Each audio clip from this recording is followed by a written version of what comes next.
Welcome to the What's Happening Birmingham video podcast.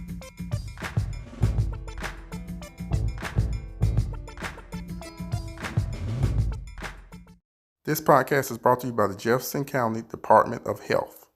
Hello, everyone. This is Jarvis S. Scott with What's Happening Birmingham. I'm back again. This is the second segment with Jason and Kate Bushelon, the Bushelon Funeral Home. Thank you all again for coming back. Hi, thank you. Great. I want this segment to be one of my, you all know I like to cover a whole wide range of topics on my podcast. And one of the things that we all going to deal with, I think they can agree, is that at some point we all are going to die. And when we die, somebody's got to handle our body. So my good friends here at Bushelon Funeral Home, we're going to tell you about the process so you will know before you call.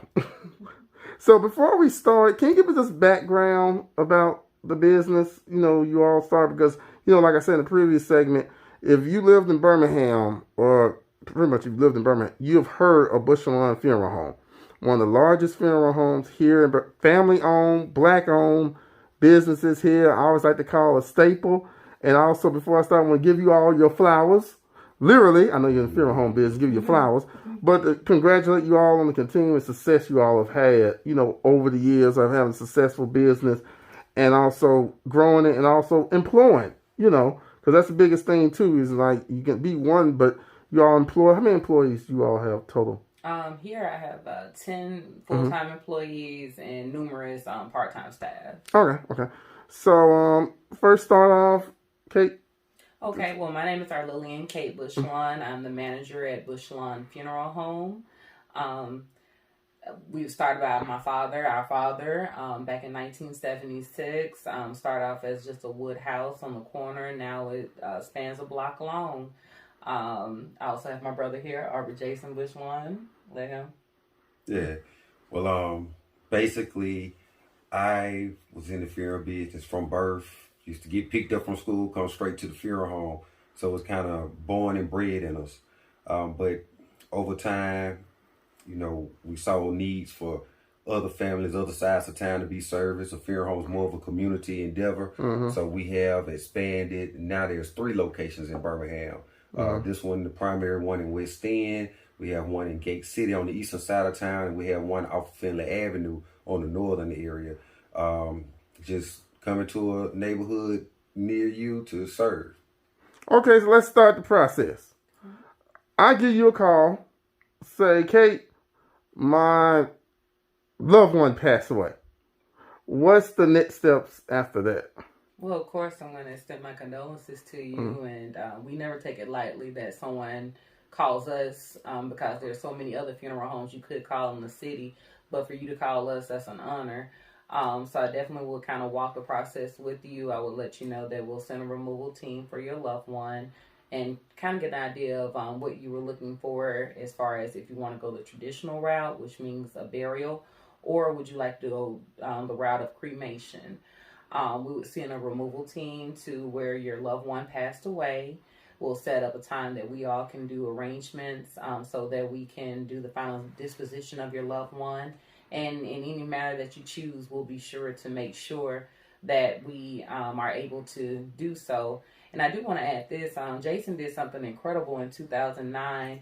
He saw a need in the black community that there were no black-owned crematories. Okay. So he actually was the first black crematory in the state, I believe. So he was fulfilling that need for our community to not only be able to do traditional burials, but do cremations on site. So I think that's something very commendable for him to do, to see a need in the community and fulfill it in that way. And we do use his facility in Gate City is where the retort is, and that's where we do our cremation. So what's the other services you all provide for? We kind of dig deep into the cremation part of it. We provide any type of funeral service needs. Anything you can think of, we can handle. That'd be the traditional route. And then also something that's starting to become popular is having a traditional service, but instead of being buried afterwards, they have cremation afterwards. So that is an option for our community, and it's a little bit more economical for some families. So that is becoming more popular as well. And we do assist with loved ones who come here because UAB is a major medical hub for the world. And so there's a lot of patients that come here and they succumb to their illness. So we do offer worldwide shipping in which we can help to get them back home, whether it be Chicago, Africa, Mexico, or Japan. Okay, so I'm going to go back to the process. But let's first start off, because you all know with the podcast, I feel like I'm having a conversation with friends, and the viewers. Well, let's just get one little, I don't call it elephant out the room. When it comes to different cultures, and also I want to say different races, typically, as far as funeral planning, I know, like you said, in the black community, we can take weeks to bury somebody. Why is it that? Well, it can happen for various reasons. Okay. Sometimes it's financially. The family can't, they're trying to raise the funds for their loved one service. Sometimes they're waiting on a loved one to come from another area of the United States or the world. It's been various reasons why we wait. There may be a certain date that they really wanted. Sometimes people wait for their loved one's birthday. If it was coming up soon, they want to have the service on the loved one's birthday. It just depends on a lot of factors, but a lot of times it is financial reasons, and they just need a little bit more time to get the funds for their loved one's service. Okay, let's talk about the cost. What is the cost of an average funeral these days? Funerals, I would say between $7,000 and $10,000 maybe for an average service. That can include the burial cost as well. Okay. And as far as like the formal, like you said, formal process, is it possible to do something within 3 days? If someone Okay. Yes, we most definitely can do a service within 3 days. It just depends on having all of your I's dotted and your T's crossed. But if the family is very vocal from the beginning on what their expectations are, we'll try our best to make sure that we meet those expectations. Okay, so Jason, back to you. You was talking about cremation services, right? Because typically, in the African American community, we always like to bury folks. The cremation is like, I guess it's that stigma is like a formal. When did you, like you said, you saw a need for the cremations and you saw that trend start moving more towards that? Well, basically, we've always had cremations as an option, but the African American community was basically, the tradition was to have a funeral. Over the years, cremation has become highly more popular. The numbers are growing and growing, and they're expecting in the next 10 years is going to be more cremations than burials. I contribute a lot of that to financial reasons, in which our cremation start off at $9.95 and go up from there depending on the services that you want to incorporate with that. Also, as more people more green friendly, environmentally friendly, they don't want to take up room in the earth. So it's a lot of different options that come to play, but the majority of people is either financial reasons or it has just become a tradition in their family that everyone is cremated. Okay, and let's talk about, because one of the things that, and the reason why I'm doing this interview, everybody, is we want to underscore, and I think everybody agree, that the purpose of having life insurance, because that's one of the things, even life insurance, even down to the basic burial insurance. I know you all are not burial insurance, but can you explain what the burial insurance typically covers? Typically with your insurance, if you do have insurance, you can use it as an instrument of payment for your service. Okay. Say your service comes to $10,000 and you have a $20,000 policy. You can assign the $10,000 to the funeral home, and the rest will go directly to the family. With having insurance, it's basically something that helps you relieve a little burden off your shoulders when you lose a loved one. It's already tough to lose a loved one, no matter if it was expected or unexpected. It's always a blow to your family. But by having insurance, it just helps you to be able to bury your loved one in the manner that you wanted to bury your loved one in. And if there is any type of debt left from the loved one that you lost, with that insurance, you can take care of those needs with that money. So just having insurance is basically that, ensuring that your family is taken care of well beyond the time that you depart from this life. And anything you want to add on that, Jason? Well, I definitely think that insurance is a necessity. Having life insurance. I'm not an insurance agent, not claiming to be an expert on insurance, but I've seen both sides of the coin. I mean, death is something that no one in here can predict. God is in control, and it comes down to, do you have the finances to be able to afford services for your loved one who's passed away? There are various options in the county of Jefferson County. As far as if you don't have the money, the county will step in and will provide a burial for you, but it will not be a traditional burial where the family and friends will come. It's more that the county takes care of that in a county cemetery in the county's way. But when you don't have insurance or the financial means, I always tell families that you have to think about, you have to live after this. Alabama Power is still going to be sending bills. Alagasco is still going to be sending bills. So it's just like when a new baby comes in the world and you got to buy Pampers. You have to have some funds to be able to take your loved one out of this world. Now, when we say burial insurance, myself, I always think of that they had burial policies. Traditionally coming up, more probably our grandfather, great grandmother, and they still have them where they took them out on the grandchildren.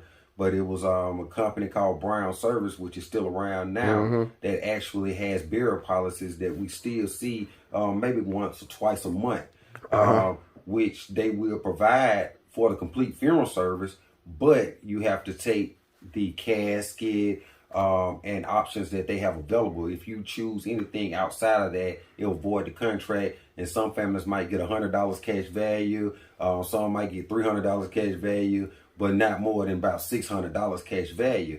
And when you're talking about going to get $7,000, as she explained, well, the average funeral probably start at, that's really peas in the bucket. So I would say that when a person tells you that they have insurance, try to see what type of insurance they have. Is it a burial policy? Is it life insurance? Is it a whole life or term life? Because a term life policy, just like they say, it does have a term which it expires. Whole life, universal life, all those have premiums that have to be paid. Has the person paid the premium? Just because they have a paper laying in the drawer doesn't mean that that policy isn't enforced. And then people that do have enforced policies, we come to find out that they found that they had built cash value up on their policy, and they go back and borrow $2,000-$3,000 against the policy. So a $10,000 policy might only be really worth $6,000. Oh, wow. So when they tell you that your loved one might be ready to go on hospice, or they tell you to get end of life activities together for them, I really think that one of the things that they should do is look at bank statements, see if they've been paying any premiums, look at the paperwork that they can find, and make a phone call to these companies and see, what does this policy stand? Is it enforced? Are the premiums paid up? Because once they expire, I always tell a family, the insurance company is trying to hold on to their money. They just not in the business of passing out money. And they will find any clause in there to hold that money, and your family will not see any benefits. And then you have to also make sure that the policy is out of the contestable period, which is 2 years from the time it became enforced. You have a lot of agents that, I'm not sure if it's because of a selling power or they get a commission or whatever, that they might write you up for a policy today, and your loved one dies 3 months from now, and they tell you, oh, the policy is good. But there's a clause in there that said if the policy had been in effect for 2 years, it's no good. All they'll do is give you back premiums plus probably 10%. Oh, wow. But the agent has constantly told you the policy's good, the policy's good. And then that brings it on us to almost come to a fight with the family, telling them that your policy's not good. You know, so like I say, always do your homework, always try to be ahead of the game, and, you know, just stay on top of business, because death is something that we don't want to talk about, but it's still business that we need to be on top of. Now, I want to circle back for a moment is, you know, like the process that you all do. I recently had to visit one of my loved one's friends here, actually, at this location. Y'all do a marvelous job of dressing them up and having, you know, look final and everything. So you go through the process of embalming, and explain that for what that person is. Okay. Embalming is a process of preservation, sanitation. Basically, we look at preservation first and sanitation first before we even think about the actual appearance. Even though we want your loved one to have a great appearance, that we're safeguarding ourselves and your loved one by making them preserved, where we can hold them for the 5 days, the 7 days, or the 20 days that you all need in order to bring your service together to have closure. And embalming is done by using the carotid artery and the jugular vein. We use the same process of blood flows through the body. The ingredients or the arterial fluids are sent into the body through the carotid artery. It goes through the heart, through the circulatory system, and we drain the blood through the jugular vein. So it's the circulation system when we're sending it in, but instead of it making complete circle back to the heart, the circulation is interrupted because we've opened the vein, so it just drains out. Okay, so by the time they do that, it ain't no coming back. Nah. You know how you see some person where people be at the funeral and the person wakes up? Like, that's just stuff that happened on Hollywood TV. That's the only way we talk. The most I've ever seen is that fingers move, muscles flex, things of that nature. And they tell me that, you know, it's the cells dying, but I'm not a doctor. I'm not sure, but that's the most I ever seen is anybody move. And you still have, like she was saying earlier about the air that's still in the lungs when we move with the sea. Sometimes the air is expelled and you'll hear a moan or a groan. But from that point, I think that anything eerie or spooky about the funeral business is more of your own mind playing tricks on you. Okay, and you usually have people like in-house, like the makeup artists and barbers, or have them looking casket sharp, I like to call it. Yeah. Most definitely. Yeah. Because our last thing that we can do for our families is basically we're doing a last portrait of your loved one. Okay. So we want that portrait to be something pleasant, something that gives you peace. So anything that we can do to do that, we will. I know a lot of people will come in and say, "Ooh, mom never looked this good." Well, we want her to be as beautiful as she could be. You know, we do want her to look like, you know, people will recognize her, but we want your loved one to be on their, you know, casket sharp game, looking very nice during their celebration of life service. I don't like saying funeral service. I rather say celebration of life, because truly that's what a funeral is, reflecting on a life and gaining some closure from their life. And I guess with the grief process, trying to accept and move on with your life. Where do you all see the funeral industry going next 5-10 years? You know, we got the baby boomers getting older, you know. I like to see a personalization. I love truly reflecting the life lived. Be it if they were big in their sorority or they love gardening or whatever, I would love to see more personalization in services and truly reflecting them and not being a cookie cutter service. Now, as Jason stated earlier, there are projections that cremation will surpass traditional burial. It has not really taken off here in the South, but up north, they may see a 50-50 with cremations and burials versus here in the South. We're still probably about, 70-30 with cremations.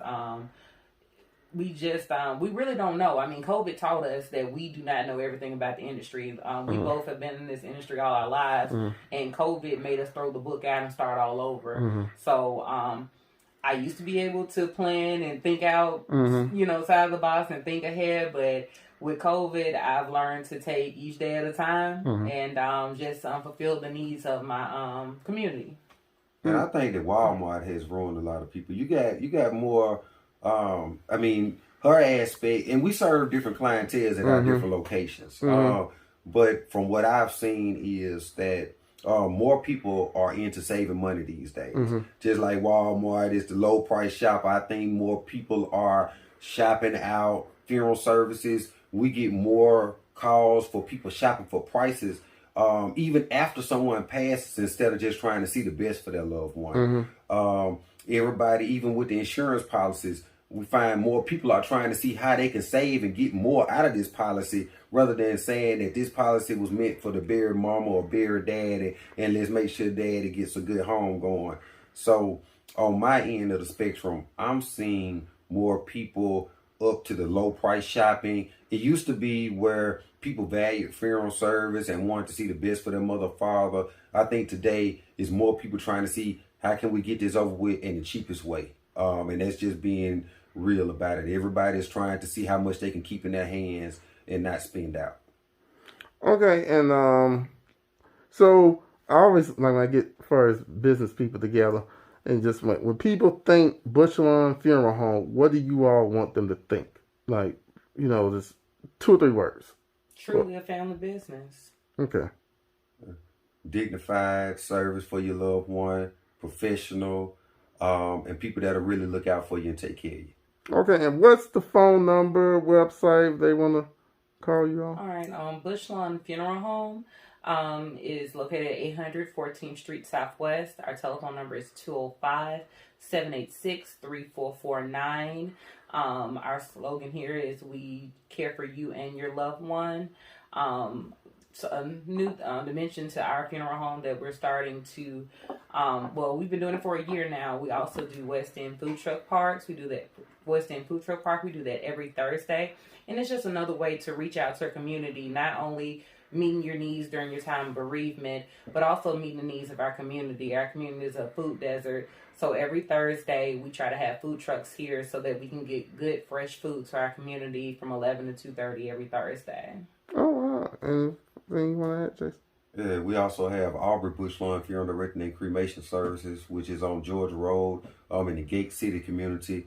And we also have Great Bushelon Funeral Services, which is on 29th Avenue North in North Birmingham community, right across the street from Piggly Wiggly.